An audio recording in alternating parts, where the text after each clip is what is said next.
JKB back with another episode. Today on the show, I'm going to be reviewing the wired controller from PowerA and the wired plus controller from PowerA. Now, what's the difference between the regular and the plus version? Well, the plus version has analog sticks that can be removed, which is actually a cool feature. This means that you can take off the cap on the analog stick and replace it with 6 different versions of the caps. So if you want more of a shorter cap, pop that on in place, and now it's onto the controller, and it's that simple. You want a longer one because you're playing FIFA, want better control, boom, that one's on there. Now, do I recommend using these? Yes. I mean, not the controller itself yet. Whoa, calm down. Let me get to the end of the review before I tell you if I recommend the controller. But do I recommend a controller that has the ability to change off the caps? Yes. And why am I saying this so strangely in the review? Well, I've used the Xbox One Elite controller for years now, since it was like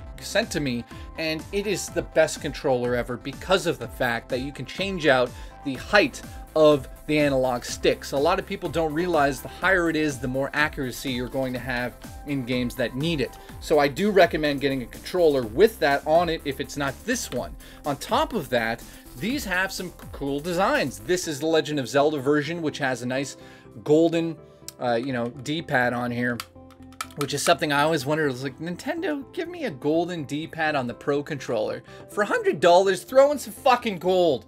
They never did, but they did. PowerA decided, yeah, I'm doing it. They also sent me the Mario version of the controller, which has a really cool design on it with the mushrooms and the coins and all that stuff. This one's obviously based on Breath of the Wild, which has a really cool design as well. So I know a lot of collectors out there will want these controllers just based off of that. But the most important part of this review, I'm going to get to it now. These controllers do feel quite, I don't know if I want to use the word cheap, but different. They don't feel as heavy, they don't feel as tight as the Pro controller itself. Of course, these are only $29.99, and also one important part I should point out, these are only to be used at home with the dock. The charge cable itself plugs into the top and then into your dock. Once you unplug it, it has no connection because there's no battery. It's wired only. That's very important. I don't want anyone to go out there and buy this and go, oh, I'm going to the park. Hey, Sally, oh, it doesn't work. Well, there's no battery in it, you fucking jackass. So listen, do you pick these things up? All comes down to one important question. The analog sticks, how do they feel versus, you know, say the PlayStation 4 controller? Gotta be honest, because I like to say that, because I like to lie to you secretly, but when I say I gotta be honest, I'm telling the truth. These sticks almost feel identical to the PlayStation 4 stick.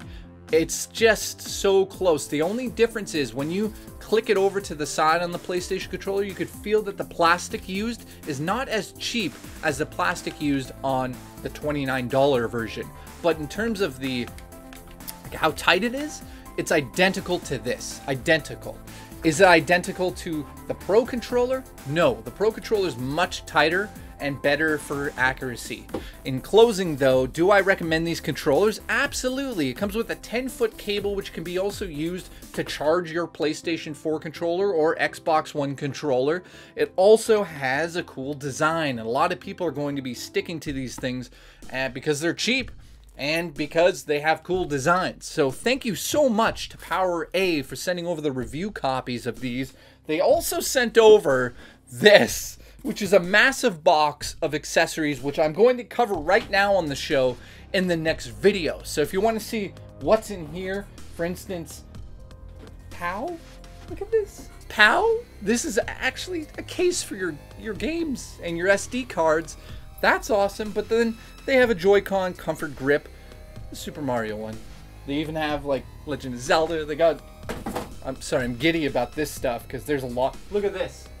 This is a case for your Switch itself, Super Mario. We'll get into that in the next review. So do I recommend these? Absolutely. For $29, they're great budget controllers, third party. They did their job on these.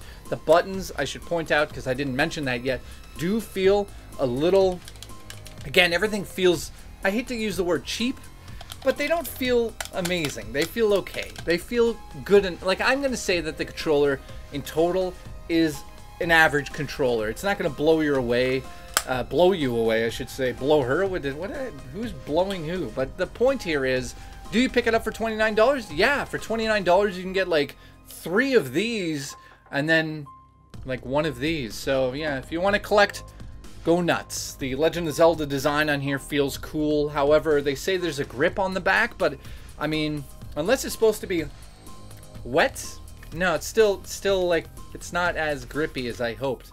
I'm gonna puke because I licked it. But until next time.